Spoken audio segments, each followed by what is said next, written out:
خوف خدا دل میں رکھنے والی تھی واپس چلی گئی. اس نے کہا یہ نہیں ہو سکتا، بھوک کی وجہ سے میں مر تو سکتی ہوں لیکن یہ نہیں کر سکتی. اپنی بھوک تو اس کو برداشت ہو گئی، لیکن گھر گئی تو بچوں کا تڑپنا اس سے برداشت نہیں ہوا. وہ سوچتی ہے چلو دیکھتے ہیں آج کیا ہوتا ہے. پھر اسی تاجر کے پاس گئی اور اس تاجر نے پھر وہی کہا کہ میں جو چاہتا ہوں میری خواہش پوری کرو، میں تمہیں سب کچھ دینے کے لیے تیار ہوں. عورت بچوں کی محبت میں تیار ہو جاتی ہے کہ ٹھیک ہے تم میرا استعمال کرنا چاہتے ہو، ٹھیک ہے کر لو، لیکن میرے بچوں کے لیے کھانے پینے کا انتظام کر دو. میرے عزیز دوستو، جب وہ دونوں تنہائی میں جاتے ہیں تو اس تاجر پر حیوانیت سوار ہے اور اس عورت پر اللہ کا خوف اتنا زیادہ ہو چکا ہے کہ اس کا جسم تھر تھر تھر تھر کانپ رہا ہے خوف خدا کی بنیاد پر، لیکن مجبور ہے. اس تاجر نے کہا کہ یہ کیا معاملہ ہے، تمہارا جسم کیوں کانپ رہا ہے؟ تو اس عورت نے کہا میرا جسم اس لیے کانپ رہا ہے کہ میں اللہ سے ڈر رہی ہوں. ہم چھپ کر کچھ بھی کر سکتے ہیں لیکن جو دیکھنے والا ہے وہ تو جاگ رہا ہے، وہ ہمیں دیکھ رہا ہے، اسی کے خوف سے میرا جسم کانپ رہا ہے. تاجر کے دل پہ یہ بات اثر کر گئی. اس نے کہا جب تو اتنی غریب ہے، مجبور ہے، تو تیرے دل میں اتنا زیادہ اللہ کا خوف ہے. میں تو مالدار ہوں، مجھے تجھ سے بھی زیادہ اللہ سے ڈرنا چاہیے. اس نے فوراً توبہ کیا، عورت سے معافی مانگی اور کہا تیری جتنی بھی ضرورت ہے وہ میرے مال سے پوری کر اور جا. اور اسی کے بعد وہ تاجر جو ہے وہ توبہ کر لیتا ہے، اللہ کی بارگاہ میں روتا ہے، گڑگڑاتا ہے. حضرت موسیٰ علیہ السلام پر وحی نازل کی جاتی ہے کیا کہ اے موسیٰ جاؤ اس بندے کے پاس اور میرا سلام کہہ دو. اس نے اللہ کیا فرماتا ہے، اے موسیٰ اس بندے کے پاس جاؤ اور میرا سلام کہہ دینا. اور سلام کہنے کے بعد یہ کہہ دینا کہ صرف خوف خدا جو تمہارے دل میں پیدا ہوا اور اس خوف کی بنیاد پر تم ایک گناہ سے رک گئے، اللہ نے اس کے بدلے میں تمہاری پوری زندگی کو گناہوں کو معاف فرما دیا. تو یہ ہوتا ہے خوف خدا کا نتیجہ کہ اس کے دل میں ایک خوف پیدا ہوا اور اس عورت کا غلط استعمال کرنے کے بجائے اس نے اس سے معافی مانگی، اس کی مدد کی. اللہ کو یہ ادا اتنی پسند آئی کہ اگلے پچھلے سارے گناہوں کو معاف فرما دیا. امام محمد غزالی رحمۃ اللہ تعالی علیہ ایک واقعہ اور لکھتے ہیں، اسی طرح کا ایک واقعہ کہ ایک نوجوان تھا، ایک عورت کو دیکھتا ہے اور اس کی محبت اس کے دل میں پیدا ہو گئی اور وہ اس کا پیچھا کرنے لگتا ہے کہ اب میں اس کو حاصل کر کے رہوں گا. وہ عورت بچنے کے لیے اللہ کا خوف دل میں رکھتی تھی، بچنے کے لیے وہ ایک قافلے کے ساتھ ہو جاتی ہے اور اس کے جھنڈ میں چلنے لگتی ہے تاکہ میں اس حیوان سے بچ سکوں. لیکن نتیجہ یہ نکلا کہ وہ قافلہ ایک جنگل میں پہنچا، وہاں ٹھہر گیا، سارے لوگ کھانا پینا کھائے اور سو گئے، یہ عورت بھی سونے لگی. تو یہ نوجوان چپکے سے اس عورت کے پاس گیا اور کہا میں تم سے محبت کرتا ہوں، اور اپنی محبت کا اظہار کیا. عورت نے کہا جاؤ دیکھ کے آؤ کوئی جگ تو نہیں رہا ہے. وہ جا کر دیکھ کے آتا ہے اور سب سو رہے، بڑا خوش ہوا، کہتا ہے کہ سارے لوگ سو رہے ہیں، کوئی نہیں جگ رہا ہے. اس نے کہا یہ بتاؤ اللہ کے بارے میں تمہارا کیا خیال ہے؟ اس عورت نے کہا نوجوان سے کہ سارے انسان تو سو رہے ہیں لیکن یہ بتا اللہ کے بارے میں تیرا کیا خیال ہے، کیا وہ بھی سو رہا ہے؟ اس نے کہا نہیں، نہ تو وہ سو رہا ہے اور نہ کبھی سوتا ہے. عورت نے کہا جو نہیں سو رہا ہے اور جو نہ کبھی سوتا ہے، انسانوں سے ہمیں نہیں ڈرنا چاہیے، ہمیں تو اسی سے ڈرنا چاہیے. ہم غلط کریں گے تو وہ ہمیں دیکھ رہا ہے، وہی ہمیں اس پر عذاب دینے والا ہے، وہی فیصلہ فرمانے والا ہے. یہ بات بھی اس نوجوان کے دل پہ اثر کرتی ہے. نوجوان فوراً توبہ کرتا ہے اور اپنے گھر واپس چلا جاتا ہے.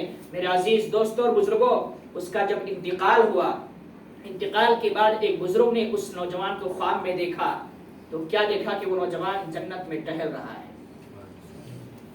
بزرگ نے پوچھا کہ بھائی تیرا معاملہ کیا ہے، یہ جنت تمہیں کیسے مل گئی؟ تو اس نے کہا کہ فلاں فلاں معاملہ میرے ساتھ ہوا تھا اور میں اللہ کے خوف سے ایک گناہ سے رک گیا تھا، اسی ایک گناہ سے بچنے کے صدقے میں اللہ نے میرے سارے گناہوں کو معاف فرمایا اور جنت میں داخل فرما دیا.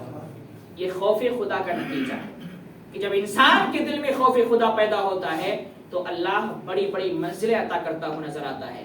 میرا عزیز دوستو بجاؤ کہ انسان جب روتا ہے خوف خدا میں اور جو اس کے آنسو بہتے ہیں، اللہ کے رسول صلی اللہ علیہ وسلم فرماتے ہیں اگر اس نے اپنی پوری زندگی میں اللہ کے خوف سے رویا ہے اور آنسو بہے ہیں، مچھر کے پر کے برابر بھی اگر آنسو بہا ہے تو اتنا بھی آنسو اس کو جہنم سے بچانے کے لیے کافی ہے. وہ اس کو نجات دلائے گا، بخشش کرائے گا، جنت میں داخل فرمائے گا۔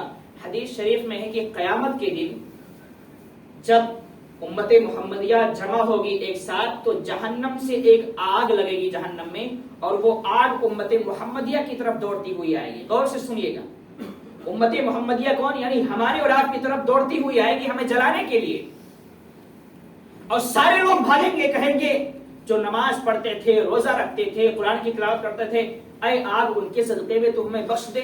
لیکن آگ ماننے کو تیار نہیں ہے، آگ دوڑتی ہوئی آ رہی ہے اور ہم بھاگتے ہوئے جا رہے ہیں۔ اتنے میں جبریل امین ایک کپ میں پانی لے کر آئیں گے اور رسول اعظم صلی اللہ علیہ وسلم کے ہاتھ میں دیں گے کہ یا رسول اللہ اس پانی سے اس آگ پر چھینٹا ماریے۔ رسول اعظم اس کپ کو لیں گے اور اس پانی پر چھینٹا مارے، اس آگ پر چھینٹا ماریں گے جہنم کی آگ پر، جہنم کی آگ فوراً سرد ہو جائے گی، بجھ جائے گی۔ پھر رسول اعظم خود جبریل سے پوچھیں گے جبریل یہ پانی کون سا ہے، کہاں سے لے کر آئے ہو؟ تو جبریل عرض کریں گے یا رسول اللہ یہ آپ کی گنہگار امت جو اللہ کے خوف سے رویا کرتی تھی، اس کے آنسو گرتے تھے تو اللہ نے مجھے حکم دیا تھا اس آنسو کو جمع کر لو، جہنم کی آگ کو اسی آنسو سے بجھایا جائے گا۔ جبریل امین عرض کریں گے یا رسول اللہ یہ وہی پانی ہے جو میں نے اللہ کے خوف سے رونے والی آنکھوں کے ٹپکتے ہوئے آنسو کے پانی کو جمع کیا ہے اور آج میں نے آپ کی بارگاہ میں پیش کیا ہے، یہ وہی آنسو ہے جو جہنم کی آگ کو بجھاتے ہوئے نظر آ رہی ہے۔ ہماری اور آپ کی آنسو کی اہمیت ہے، لیکن کب؟ جب ہم خوف خدا سے روئیں تب ہماری اور آپ کی اہمیت ہے، ورنہ کوئی کتنا بھی روئے اگر اللہ کے خوف سے نہیں رو رہا ہے تو پھر اس کا رونا بیکار ہے۔ اسی لیے ہمارے اسلاف نے اور خود رسول اعظم نے فرمایا کہ جب اللہ کی بارگاہ میں بیٹھو، دعاؤں کے لیے ہاتھ اٹھاؤ تو رویا کرو۔ اگر پتھر دل ہے، سخت دل ہے، رونا نہیں آتا تو کم از کم رونے جیسی اپنی کیفیت بنا لیا کرو، ہو سکتا ہے اسی کے صدقے میں اللہ تمہاری ہماری بخشش فرما دے۔ میرے عزیز دوستو، اگر زندگی میں کامیابی چاہیے، دنیا اور آخرت دونوں کی کامیابی چاہیے، تو اپنے دل میں اللہ کا خوف پیدا کرو۔ انسانوں سے ڈرنا، آج جو کچھ ہو رہا ہے آپ بہت اچھے سے جانتے ہیں۔ کوئی پیسے کی لالچ میں اپنے ایمان کو بیچ رہا ہے، پیسوں کے ذریعے ایمان کو خریدا جا رہا ہے، کوئی شہرت کے لیے اپنے ایمان کو بیچ رہا ہے، کوئی نام کمانے کے لیے اپنے ایمان کو بیچ رہا ہے، کوئی اس لیے اپنے ایمان کو بیچ رہا ہے کہ ایمان بیچ دیں گے تو فلاں صاحب ہمارے ساتھ ہو جائیں گے اور ہم طاقتور ہو جائیں گے۔ یہ سب دنیا میں ہو رہا ہے اور یہ قیامت کی بہت بڑی نشانیوں میں سے ہے۔ بس ہمیں اور آپ کو اتنا سمجھنا ہے کہ ہم اور آپ اپنے دل میں ایسا اللہ کا خوف پیدا کریں کہ کل بروز قیامت جائے تو وہی خوف خدا ہماری اور آپ کی بخشش کراتا ہوا نظر آئے۔ آپ جانتے ہیں انسان قیامت کے دن، اللہ کے رسول صلی اللہ علیہ وسلم فرماتے ہیں کہ قیامت کے دن ایک انسان ایسا لایا جائے گا جس کے نام اعمال جب تولے جائیں گے تو نیکیاں کم، برائیاں زیادہ ہوں گی، اور اتنی زیادہ ہوں گی کہ اس کے لیے جہنم کا فیصلہ ہو چکا ہوگا۔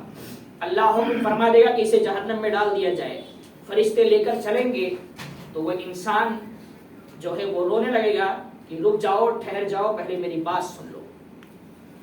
جب اسے روکا جائے گا، اس کی باتیں سنی جائیں گی تو اس کے آواز، آنے والی آواز کیا کہے گی کہ اے اللہ، تیرے پیارے حبیب صلی اللہ علیہ وسلم نے یہ فرمایا تھا کہ جو آنکھ یا جو انسان اللہ کے خوف سے روتا ہے اللہ جہنم کو اس کے لیے حرام فرما دیتا ہے۔